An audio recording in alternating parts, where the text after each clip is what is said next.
किसी गांव में एक रामू नाम का व्यक्ति अपनी पत्नी यशोदा के साथ रहता था। परिवार सुखी संपन्न था। किसी तरह की कोई परेशानी नहीं थी। लेकिन उन दोनों की कोई संतान नहीं थी। उनके घर में एक प्यारा सा पपी भी उनके साथ रहता था, जिसका नाम टॉमी था। वे दोनों पति पत्नी उस पपी को बहुत प्यार करते थे और बच्चे की तरह उसकी देखभाल करते थे, जिसके कारण उन्हें कभी भी बच्चे की कमी महसूस नहीं होती थी।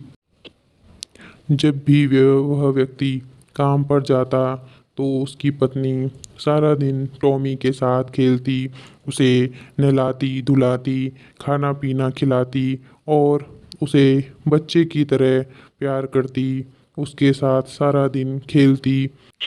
टॉमी भी उसके साथ बहुत खुशी से रहता और बहुत मस्ती करता। जब भी वह टॉमी के साथ घर से बाहर आती तो सभी लोग उन्हें देखकर तरह तरह की बातें करते कि इसके बच्चे नहीं हैं और सारा दिन एक पिल्ले के साथ खेलती रहती है।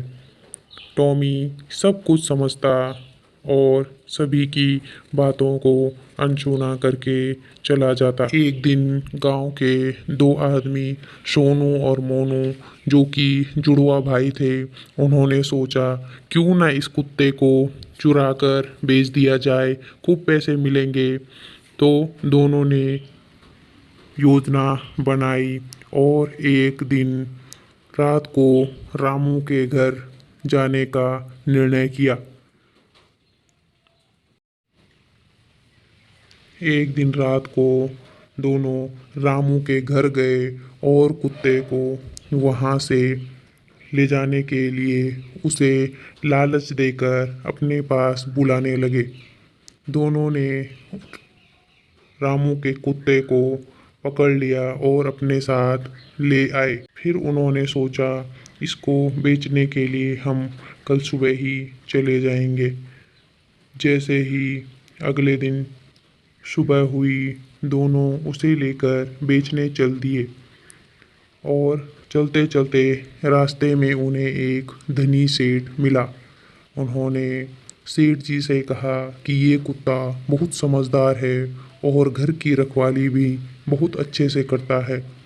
सेठ जी ने सोनू और मोनू की बातें सुनी और कहा तो ठीक है, चलो मुझे यह कुत्ता बेच दो। उन्होंने मुँह मांगी रकम पाई और कुत्ता सेठ को देकर वहाँ से चले आए। जब रामू और उसकी पत्नी यशोदा को टॉमी घर पर नहीं मिला तो यशोदा का रो रो कर बुरा हाल हुआ। रामू भी परेशान हुआ। वह गांव में सभी से पूछताछ करने के लिए घर से बाहर निकला और गांव के सभी लोगों से पूछताछ करने लगा। तभी उसे गांव के किसी आदमी ने बताया कि सोनू और मोनू के घर से रात को कुत्ते की आवाज़ें आ रही थी। वह सोनू और मोनू के घर चल पड़ा और उनसे कहा कि तुम दोनों टॉमी को लेकर आए हो, टॉमी जल्दी से मुझे दे दो, नहीं तो मैं पंचायत में सरपंच जी को सब कुछ बता दूंगा और फिर तुम दोनों को सज़ा मिलेगी। वह दोनों कहते हैं कि हमें इस बारे में कुछ पता नहीं है। फिर रामू ने कहा नहीं, ऐसा नहीं है, तुम दोनों इस बारे में जानते हो। अगर तुमने सीधे सीधे नहीं बताया तो मैं सरपंच जी के पास चला जा रहा हूँ। ऐसा कहकर वहाँ से निकल गया। सोनू और मोनू डर जाते हैं और दोनों कुत्ते की तलाश करने के लिए अपने घर से निकल पड़ते हैं। रास्ते में उन्हें टॉमी के जैसे ही एक दूसरा कुत्ता दिखता है, जो हूबहू रामू के कुत्ते जैसा ही था, परंतु उसके रंग में थोड़ा अंतर था। तभी दोनों ने एक चालाकी करते हुए उस कुत्ते को अपने साथ घर ले आए और उसे रंग से नहलाकर टॉमी के जैसे ही बना दिया, ताकि कोई उसे पहचान न सके। अब वह कुत्ता हूबहू रामू के कुत्ते टॉमी जैसा दिखने लगा। अब उसे ले जाकर रामू के घर चले जाते हैं। रामू और यशोदा टॉमी को देखकर बहुत खुश होते हैं।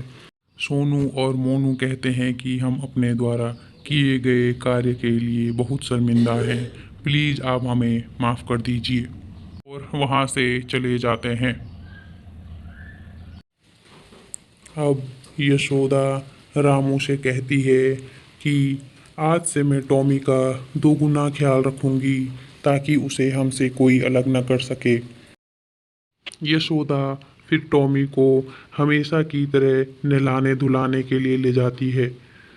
जैसे ही यशोदा टॉमी को नहलाने लगती है, वैसे ही उसका सारा रंग निकल आता है और यशोदा बहुत ज़ोर से चीखती है और कुत्ता वहाँ से बहुत तेज़ी से भाग जाता है। उसकी चीख सुनकर रामू दौड़कर वहाँ आ जाता है और देखता है कि वहाँ से कुत्ता तेज़ी से बाहर भाग रहा है। वह यशोदा से पूछता है यह क्या हुआ। यशोदा उसको सारी बात बताती है। हलाना जैसे ही शुरू किया उसका सारा रंग निकल आया। रामू सोनू मोनू के घर जाता है और उन दोनों को घर से बाहर बुलाता है। भी मोनू सोनू से कहता है भैया हम उन्हें सारी बात सच सच बता देंगे। दोनों भाई घर से बाहर आते हैं और रामू की बात सुनते हैं। रामू कहता है कि जैसे ही टॉमी को नहलाना शुरू किया उसका रंग निकल आया, यह हमारा टॉमी नहीं है। इस पर सोनू और मोनू कहते हैं रामू हमें माफ़ कर दो, हमने तुम्हारे टॉमी को एक सेठ जी को बेच दिया है और ये वही रकम है जो तुम्हारे टॉमी को बेचकर हमने प्राप्त की थी, तुम इसे रख लो और हमें माफ़ कर दो। रामू बहुत दुखी होता है और वह रकम लेकर घर चला आता है। अपनी पत्नी को सारी बातें बताता है कि किस तरह सोनू और मोनू ने उनके टॉमी को बेच दिया। यशोदा बहुत दुखी हुई और उसने उस रकम को रखने से इनकार कर दिया। यशोदा ने वह रकम लेकर गरीबों में दान कर दी। सीख, हमेशा कर्म अच्छे करो, फल की चिंता मत करो।